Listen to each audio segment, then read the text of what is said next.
Hello everybody, 9 Anna does, a little late on the draw today. I've been out and about all day. You can see the sun's getting low, the shadows are long. There's Miss B. She's ignoring everybody. We had a big old Burmese mountain dog here. And he's a big boy, so she's checking out every inch of the property to make sure he's not still around. Anyway, let me turn this around. Hey there. How's everybody? I'm sorry this is a little late coming in today, but I was on the go since earlier this morning. I had some tests I had to have run, but not a cognitive test. I already passed that. And you know, the odd thing was the doctor, tears in his eyes, said there isn't a Canadian woman on the planet that passed that better than you did. You aced it. You aced it, with tears flowing. I aced that test, he said. Yeah. No, I'm just joking. It was different tests. But anyway, I'm alive. I'm doing good. And while I come out of one of them this afternoon, I found out that Hunter Biden was found guilty on all 3 counts. But you know what I didn't hear? I didn't hear one member of the Biden administration, not one single person, did they start screaming and hollering, that was rigged. It was such a sham trial. Not one. There was nothing.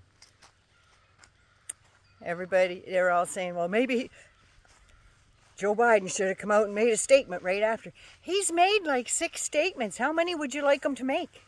He's made a ton of statements saying he may be the President of the United States, but he's also a dad. And he loves his son. He's proud of the progress he's made from his addiction to where he is now. So, like, what do you want from him? He's going to say the same thing again. And he took off to Delaware to be with his son, probably have dinner tonight, and he'll be back in the White House probably tomorrow, Thursday. But you know what? I feel bad for them. I mean, that's a hard thing to go through, you know? He had his daughter as a witness on the stand for him.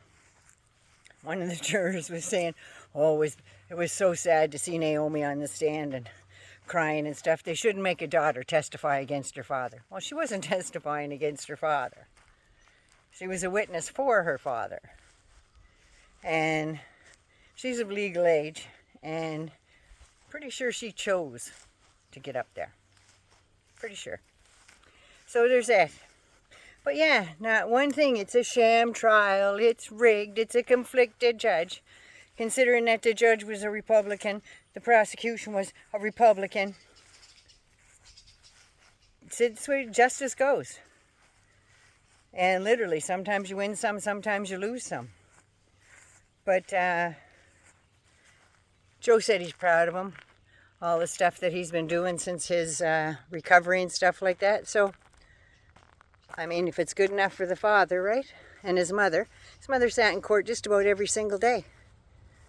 She's a busy lady too. But when it's family, you're there for family. You just are. So she was there, the daughter, his wife, they were there every day.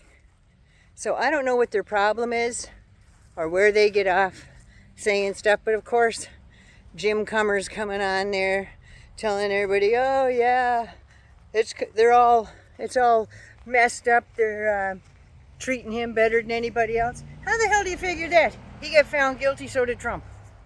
How's he getting treated any more, fair or less fair? How? I don't understand that. They're never going to be happy. They're not, you know, if they weren't bitching and whining, they'd friggin' explode. I swear. If they weren't bitching and whining about stuff, they'd explode. But yeah, so Hunter's going to go and do his pre-sentence report. He's got 120 days. So that's cutting her close to the election. But neither here nor there. First defense and the way he's made amends. And they're saying, oh yeah, but he's got them other ones in California, those tax charges. Well, you know what? He thought they were all cleared up because he repaid everything with interest. Repaid everything. So I don't know what they're up against. They're going on and on and on about bullshit. Absolute bullshit. So, well, I guess if you can say that at one of those Christian meetings that Trump was there, bullshit, and all the kids in the audience are chanting bullshit. Seriously. So yeah, once they go through all his pre-sentence report and stuff like that, I think he's going to get probably probation. He's probably not going to be able to buy a firearm for like 5 years or something. And apparently part of the Second Amendment says they can't do that. So we'll see how that works out. Them Second Amendment people. Like, because they're all part of a regulated militia, right? They're all part of a militia, apparently, so they have the right to bear arms. I heard a comment the other night that said, you know, even during the Civil War, when all this stuff was going on with the Constitution and stuff, no normal citizen was allowed to own a cannon. Just saying. That just struck me funny, and I thought, hell yeah, that's right. Nobody's allowed to own a cannon. My husband would love to have one, though. He really would. So yeah, I guess that's the skinny on that. But not one peep out of the Democratic side. Nobody.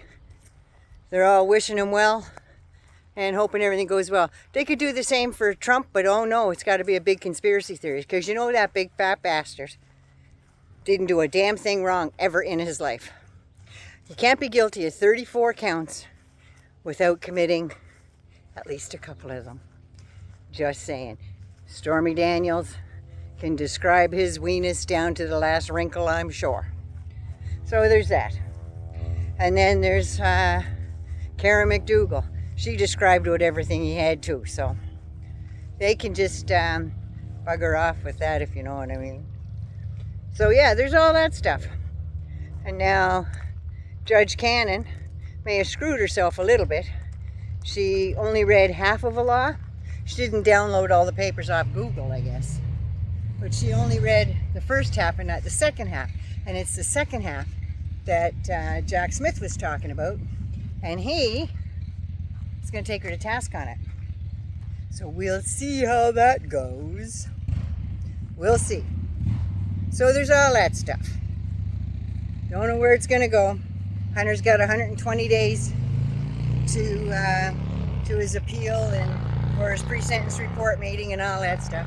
I think he's going to be just fine. I do. He's already made his amends. He's admitted his guilt. Not like the Mango Moose Knuckle who's admitted nothing because he's not man enough. He's just a big chicken shit. He's already making excuses now for the debate against Joe Biden. Not going to do it unless he's drug tested. Well, I think they should be drug testing Trump too, with all the Adderall and all the sniffing and snorting he's been doing. You ever notice? I had a friend that was addicted to cocaine that did that a lot. Yeah. So I'm just wondering, maybe they should drug test him. Couldn't hurt, right? So, like even my husband, who used to like Trump, said, oh, just give him a chance. Yeah, well, they said the same thing to Hitler, and look what happened to Europe. All around the world, all the men came to fight, get rid of fascism. Well, we're back on our hind legs again, gonna fight it all over again. So I'm gonna leave you with this, and we'll talk a little bit later, probably tomorrow now. But you take care of you first, and remember, Naughty Nana loves you. And don't forget to subscribe or resubscribe. Looks like I lost a few more. So, small problem, big world, right? Small problem, big world. If that's the worst that happens to me, I've lived a charmed life. I truly have. So anyway, like it, love it, share it, and subscribe to my channel. We gotta spread this word. And everybody needs an old broad in their life, right? Well, I think you do anyway. Let me turn this around so you can see the Vivinator. All ready to go in for her supper now. Right? All ready to go in for your dinner? That's a good girl. Okay, everybody. Mwah. Take care of you first so you can take care of somebody else. I love you.